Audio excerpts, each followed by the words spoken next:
Now I'm going to turn to my guest, my father, Michael Taylor, 89 years old. Dad, how does it feel to be back in New York, back on television, and to think back all those years when you were 17 in the midst of a world at war with each other, whose primary goal, as far as you could tell, was to destroy Jews? How does that feel today, looking back? In the whole history, it wasn't such a big massacre of the 6 million Jews. We live in Brussels, Belgium, with my 4 sisters, my parents, and when the German invaded in 1940, in May 10, the German invaded Belgium, and we hurried to get out and went to France. In southern France, we stay until the whole France was captured by Germany. Then they took us to a concentration camp, Agde and Rivesaltes, for 2 years. And I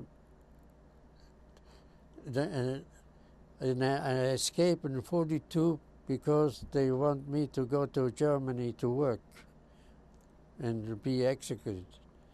So I went to Lyon, and I went to a rabbi who was a resistant Jew, and he told me that he cannot do nothing for me because he has quite 10 people hiding by him.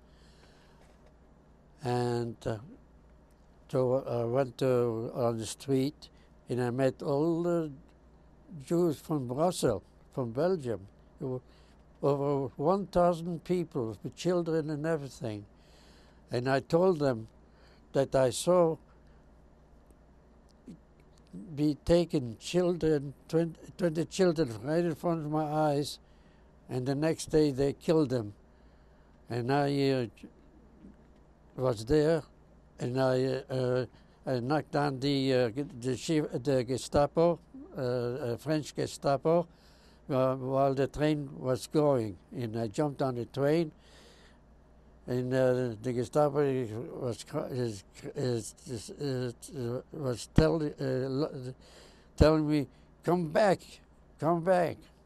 And then he was 6'4", big guy. And I escaped to Lyon. In Lyon, I met all the Jews, and I met the Rabbi Gelernte, and I told him what I saw is dangerous to stay. Come with me on the field. And when they say, what do you mean on the field? With children? Where are we going? So they didn't believe me, and I went out the skirt. I took the bus at the end of the Lyon, and I slept on the field until in the morning. And then in the morning, I took the bus and I went back to the rabbi. And that night, thousands of Jews and children were deported, but on the train to Auschwitz. Now, were you aware that the general French population knew the Jews were being deported against their will, without their property confiscated? Was everybody, to your knowledge, basically aware that these Jews were going to their death starting in 1942, the fall of Stalingrad, the loss of Africa to Hitler. This was a final solution. Did everybody basically know that this was it for the Jews without help? No, this was hidden. Nobody knew that there'd be an atrocity like this. And they came in the middle of the night without warning, took people, they gave them 10 minutes time to get dressed and get out. So how did you know? What gave you the knowledge and the courage to act differently against your rabbi's advice, against your father's advice? And what happened to your rabbi and your parents and your elder sister who stayed behind? They were all taken. That night, over 1,000 Jews and children were taken until they were crying and screaming and everything didn't help. When I came to the rabbi, luckily he was a French citizen, otherwise he would be taken away too. And he told me, go to 2 blocks away, there's some children they're safe from the deportation. And I went there and I was a guide for the children. But there were about 25 children were safe there, little children, 6, 7 years, 8 years old. Now your parents were in their very low 40s, and your mother wasn't well. You'd already fled Poland from the pogroms in Poland. You were age 2. You went to Belgium. You grew up there, and as a teenager with 3 young sisters, and with your elder sister Sarah, you went to France, fleeing Belgium, and then right away France was taken, and you were all put into holding camps and separated. And what happened to Malka, Rivka, and Chava? And may Rivka rest, just passed away after our last trip to Israel. Where were Rivka, Malka, and Chava sent at this moment in time, and why? We were taken to Rivzal camp, and the resistance women, Jewish women, went to the camp and asked the captain, we want to take those children who are sick and be taken out. So Rivka and Malka and Chava were taken out and placed in the Catholic schools. How old were with they? Different name, with a name, false name. How old were they? There were 5, 7, and 9. Did they ever see their parents again? Never. That's the last time they saw the parents. And they grew up Catholic? Catholic. They forgot completely the Jewish religion. For 5 years, be hidden, or 3 years, 4 years. Every night going to the church, and the name was Drapier.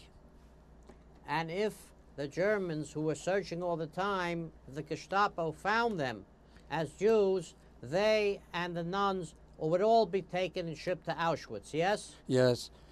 As a matter of fact, the chief Gestapo, Klaus Barbie, was in Lyon that time, and he was the chief of all of France, Gestapo. How old was he? Oh, about 45 something. Very brutal, very sadistic. He used to torture people and tell them where they were hidden and this and that. I asked the director Quentin Tarantino when he was honored by the Friars Club if the Nazi chief in France bore any relationship to him, and he says that guy was a composite, partly on Klaus Barbie, and you were profiled on CBS in the 1980s and have received awards from the Bergen County Freeholders and Senate and representatives in Washington and all churches and temples. You've been lecturing for 30 years. You've been filmed by the Spielberg Foundation, by Yeshiva University. You're archived in Yad Vashem. There's a whole display about the French resistance in your unit, and your pictures are on Yad Vashem. Show us what you have with you from the first newspaper to carry an article from the Bergen Record when they deported after Beatty and her husband Klausfeld found Barbie in South America. Yeah.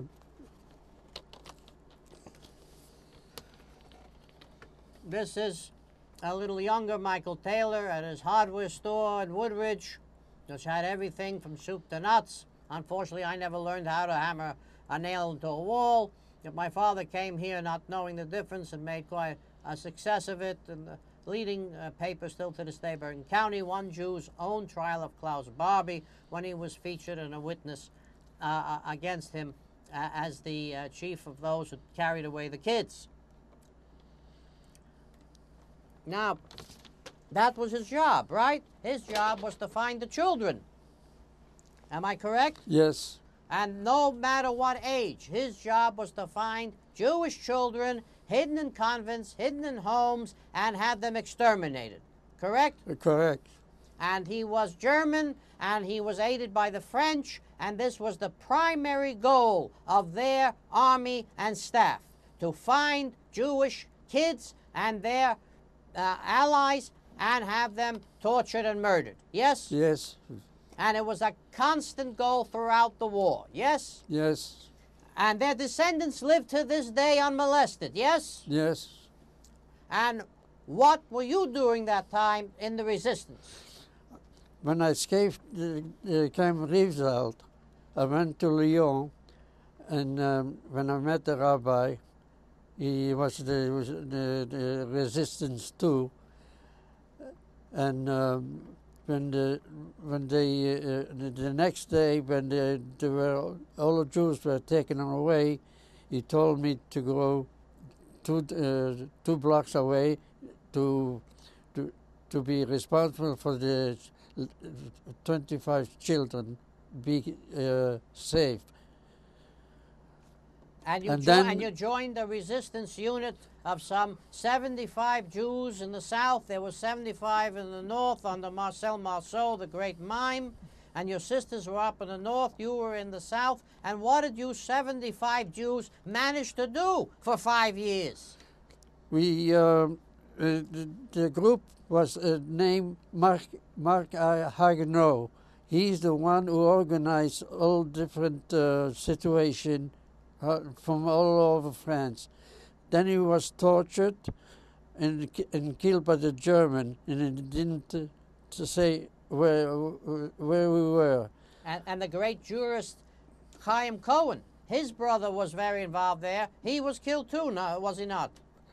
Yes, Leo Cohen, there's the brother Chaim Cohen, who was in Knesset in Jerusalem, and he was killed in 1944.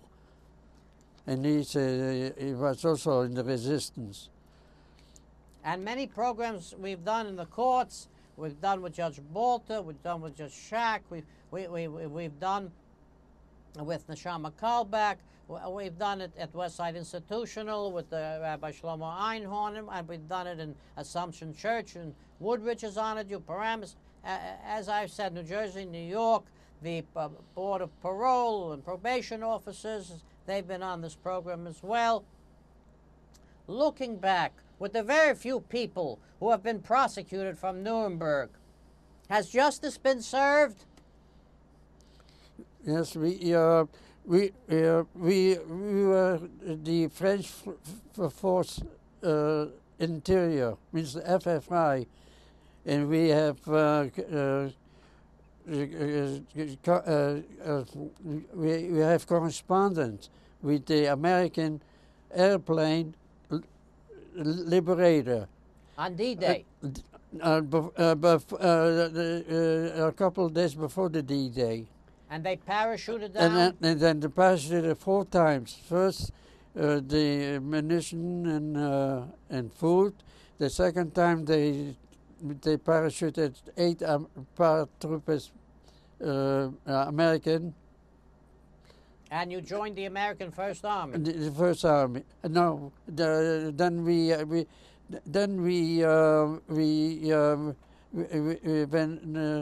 when the D-Day came, then we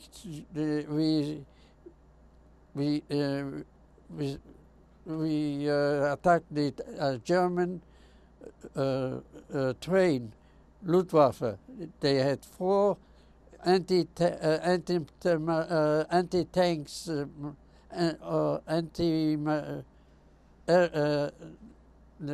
cannons against airplanes. You managed to capture tanks, and you managed to get the cannons, and you liberated Castor and Mazume, and you paraded through those towns with the American soldiers, and then you went up north and you freed your sisters. Yeah. And what was that reunion like in the last 10 seconds? Well, I didn't finish yet. We blew up. Seconds. We blew up the train.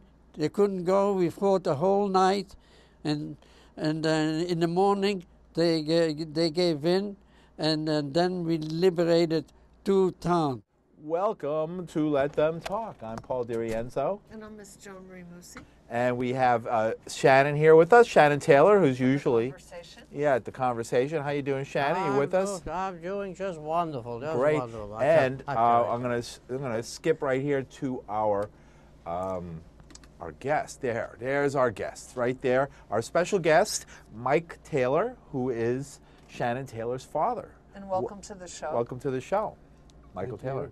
Yes, and this is fascinating because Michael Taylor is a veteran of, not just any veteran of World War II, but a veteran of the French underground. And I don't know, you see, a lot of folks might not have any understanding of this kind of history, but this is the history of the last century. And it's one of the most, some of the most momentous events that have happened in the lifetime of, billions of people. So we're going to talk a little bit about that history and about Mike Taylor, Shannon's dad's role in fighting the Nazis in France. So it's a heck of a story, and we just were talking a little bit about it, and it revolves around one of the more evil people who ever lived. Some of you might have heard of Klaus Barbie, the butcher of Lyon, and he was the chief of the Gestapo, and we're going to talk about who the Gestapo was, where Lyon is, who the butcher of Lyon was, why he was a butcher, and some interesting events in his life. So and how Mr. Taylor is involved in the whole thing. Fighting them, That's and right. It's going to be an interesting story. So welcome to our show, and Shannon's dad, Michael Taylor. And thanks for bringing your dad. Thanks. Well, my wife has been long suffering all week, taking care of my parents, because Paramus is a disaster zone with every tree falling down, and all the burden is on my wife. And hopefully I'll still be married when we all come back home, because it's a great honor to be on the program and have my 90-year-old father still able to talk about this. Right. Yes, it's wonderful. Yeah. So tell us a little bit. Let's start with Mike Taylor, and tell us a little bit about your history. Where were you born, and how did you wind up? Tell us a story of where you were born and your travels to France, and we'll take it from there after that. I was born in Poland, in Warsaw. We left when I was 2 years old to Brussels, in Belgium. When the war declared, when the invasion, we moved to France, southern France. And there, the German took over France, and we were taken by the French gendarmerie in concentration camp. For 2 years, the whole my family were there, and I escaped in '42, and I went to Lyon and met the rabbi resistance. Now, how did you escape from the concentration camp? I used to do a job I knew the way to take people out. And then they gave me some money and I bought some bread because the people were starving. So that's how I was very active of So one day you saving just people, left. saving people. And in Lyon, I met a rabbi. He's a French rabbi, and resistance, and told me, "You come the next day because I have 10 children hidden. There's no more room for you." So meanwhile, I had time to go around the street and meet all of Belgium, from Brussels and Antwerp, Jews, over 1,000 over group. And I told the story that I saw 20 children be taken away right in front of my, and the next day they were killed because they needed, they were young, 8, 10 years old. And I went to, I took the bus outside, went outside the city. And I slept not much, just passing time. And in the morning I took the bus back to city, and I went to the rabbi, same rabbi, French rabbi, and he said that 10 children were taken out, and the rest of the people also taken to the train to Auschwitz. Now you joined the Jewish resistance. 75 people, girls and boys. The girls were saving children, the Jewish children, in place in different in churches or. Now, how old were you at that time? Oh, I was 17. Wow. Yeah, 17, 18, Wow. somewhere like that. And how about the other fighters, the women, the girls we're talking about? How old were they, and how old were all of you as a whole? We were French. Were in the army, French army. They were officers. They were the guiders, and we were very strong. And we contacted with the American airplane, the Liberator, who dropped us 4 times or 5 times parachute, and also 8 parachute Americans came down too. They dropped you supplies and things like that by parachute? Yes. Weapons and supplies? People, he's saying, People, too, yeah. as well. Yeah. Civil, 2 civilians was also who managed to have correspondence what the situation is. We were very well known, the best resistance, Jewish resistance from any resistance. That's right, yeah. Because we have communication directly with the American liberators, and nobody else got, was say, 4 times, 5 times, until the Germans came to attack us, and we fought. And when the D-Day came, we joined the American Army, the first Army. That's interesting. So you actually were mentioning to us earlier that you actually captured a lot of German soldiers. Also, as a matter of fact, I captured the one who exterminated the people. And I told him, you know, I am a Jew. And so he dropped his valise, something like that, with him, and he was waiting to be shot. Because when I said I am a Jew.